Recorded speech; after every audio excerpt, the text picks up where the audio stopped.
We're at VMworld 2016 at the Veeam booth, and can you tell us a little bit about the company and what you do, but also what you're showing here at VMworld?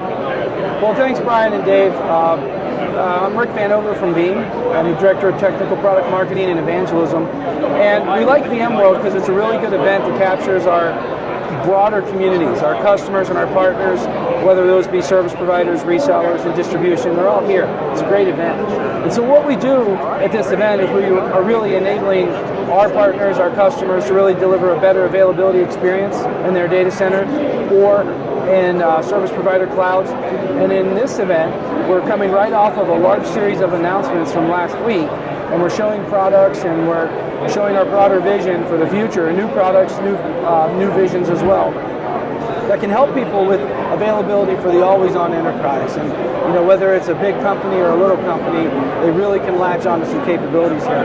So there's a number of things that we're showing. Our flagship product, Veeam Availability Suite 9.5, got it on demo here at the booth, and we promoted it with an online event on the 23rd of this month, and that's still available for replay at Veeam.com. But basically, we're showing off a number of new features, everything from full support for Microsoft 2016 data center technologies to integration with nimble storage for snapshots and recovery techniques, as well as new scalability enhancements, and one of my favorites, this new integration with the ReFS file system for Windows. Very technical topic. It makes a huge difference.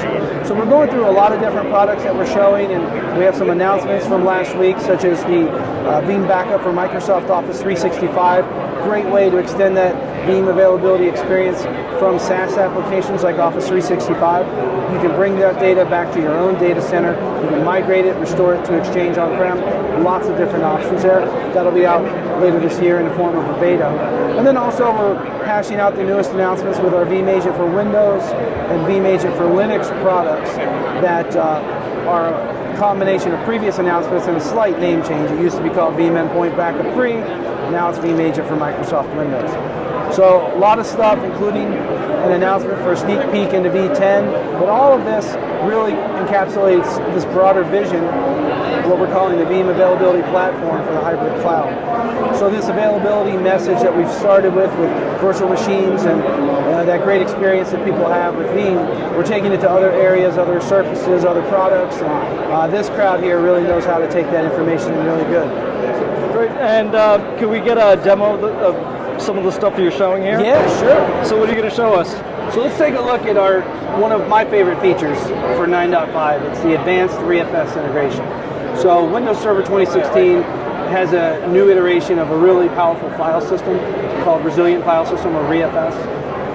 And what we're doing with this integration here is we're using things like the FastClone API to really help us when it comes to manipulating some of the data associated with backups. So let me explain what we've got, and I'll show you the difference with and without. It makes a huge difference.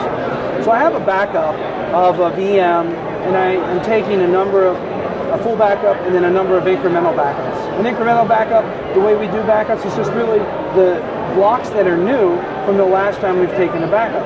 So I have a full backup, and then I have a increment that is only the data from the last time, and then from the time after that, and then the time after that. So I have 3 or 4, I can't remember on this example. But I've done this example exactly the same on a generic NTFS file system. It's the same virtual machine, the same change rates. And then I've also done this example with the resilient file system. So what I'm doing here is I'm making a synthetic full, and right here you'll see this line right there. It took 36 minutes and 29 seconds to do that synthetic full. That synthetic full backup is a really important thing. It is actually a combination of the full backup, the 3 increments, and then we are due to make a new full backup. So the synthetic full backup is actually great because it doesn't actually read your production storage again, and you have a full backup without having to put the I/O on primary storage. It took me 36 minutes to do that. That's great compared to what it might take for a full backup of a very large system. Now when I look at the ReFS integration, that same virtual machine, same everything. I was able to do that synthetic full backup in just 58 seconds. So it's the same initial full backup, the same amount of incremental change rate that was assigned to this VM. I was able to simulate that precisely.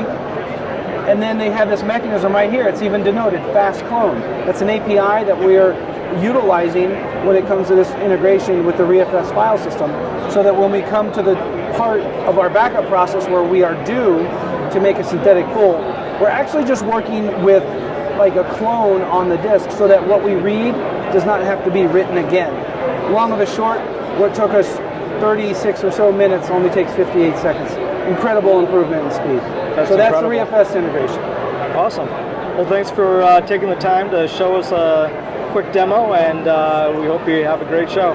Cheers. Thank you, everyone.